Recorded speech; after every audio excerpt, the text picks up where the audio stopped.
So, so this brings us to the last of the Eightfold Path, which is right meditation. And I thought that one of the ways to teach right meditation is simply to teach meditation. So I'm going to do a couple of minutes of just meditation, and I want you to know that if you want to start your own meditation practice without going to a meditation center or anything, or buying a book or anything like that, simply take what we're going to do, and instead of doing it for 2 minutes, do it for 5 minutes in a quiet corner, just a place by yourself. And eventually you will find that your 5 minutes becomes 6 minutes, 7 minutes, or 8 minutes. If you wish, and I suggest that you do, take a little timer, an egg timer, and just set it for 5 minutes. Because when you first start to meditate, time seems to slow down. Like, you think you've been meditating for 5 minutes, but then you look at your timepiece and you find out you've only been meditating for about 1.5 minutes. So I want you to take something that has a nice alarm. You can use your phone. Lots of people use their phones. I actually use mine. And, you know, have a pleasant alarm that will come up in 5 minutes. And as you do this, after a week or so of getting used to sitting for 5 minutes, increase the time by 1 minute a week or 1 minute every 2 days or whatever. If you think you can go from 5 to 10 minutes directly, feel free. Meditation will only help you. I'm going to say that again. There was a study done years ago, around 1985, so it was quite a few years ago, where these scientists, social scientists, took retirees who lived in a retirement home and decided to find out how meditation helps or hinders the elderly. And what they did was they divided them into 3 groups. One group, they said, live your life, do whatever. That's the control group. The second group, they said, I want you to meditate every day for the next 3 weeks for 5 minutes a day. And they gave them an egg timer. People didn't have smartphones back in these days.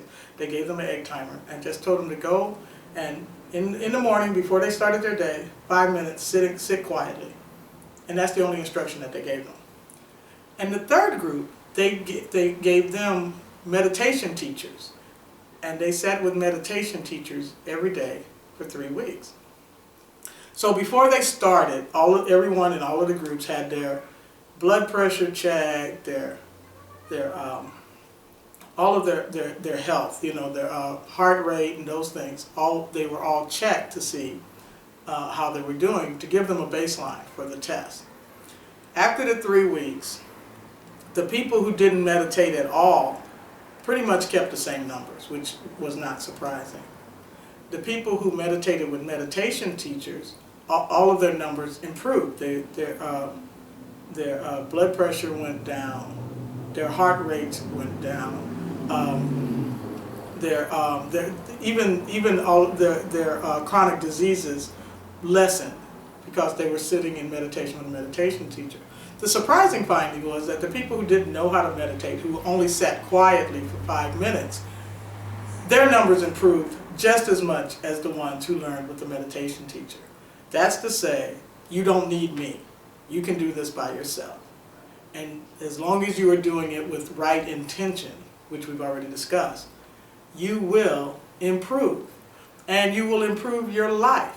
They all also had to answer lifestyle questions. How, you know, what were their relationships to their family and their friends? And the meditators, both groups of meditators, each said that they got out of their meditation more energetic, they were kinder all day, and they felt that people were kinder to them too. All of this happened simply because of right intention and meditation. And you don't need a meditation teacher to get these results. That being said, let's do a couple of minutes of meditation. All we need to do here is sit straight. You want to get your back kind of straight, you know. Now, keep in mind that the people who didn't have a meditation teacher didn't learn any of this. They just sat quietly for 5 minutes and did what they thought was meditation. So if I'm saying anything that just doesn't work for you, feel free to not do that. Sit like this. You want to open up your chest so that you can get some air in. And I always put my hands this way. This is how I learned how to meditate.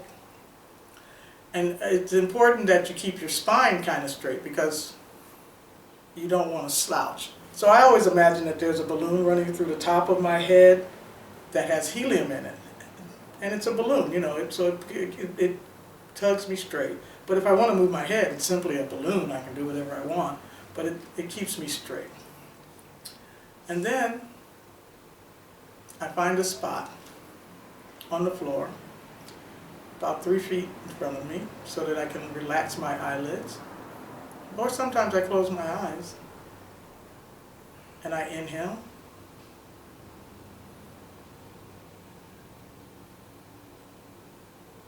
Through my nose, and I exhale through my mouth, quietly to myself. Then I inhale,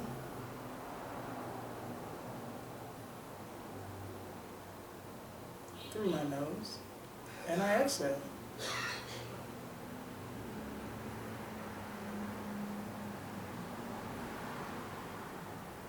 And I imagine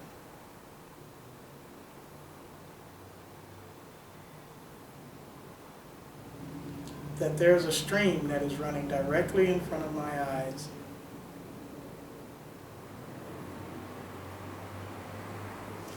And that stream is so clean and pristine and beautiful that I can see all the way to the bottom where there's sand, little shells, pebbles, silt.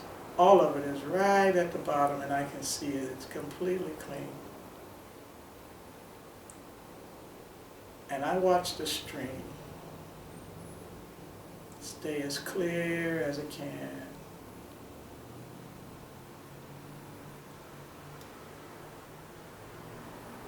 And then during this meditative practice, sometimes a thought will come to my mind.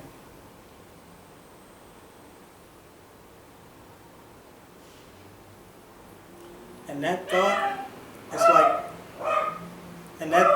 is like a leaf flowing on my stream.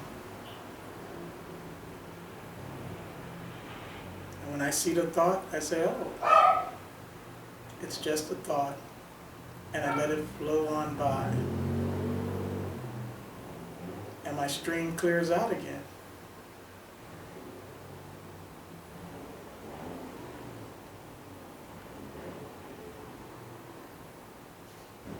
Then another thought might arise, and it too may fall onto my stream, and I just see it as a leaf on the stream.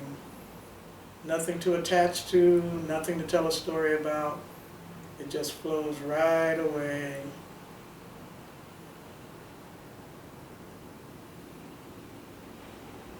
And I continue my breathing in through my nose,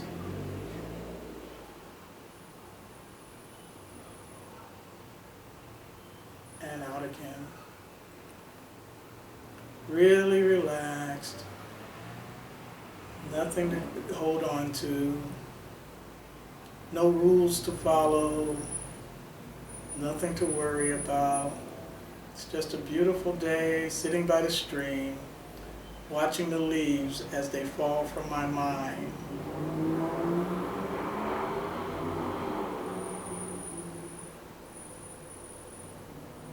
And I can do this for 5 minutes every day.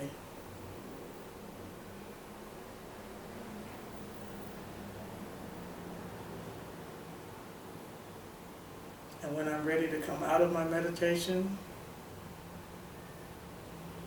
I wiggle my toes, I wiggle my fingers, I smile.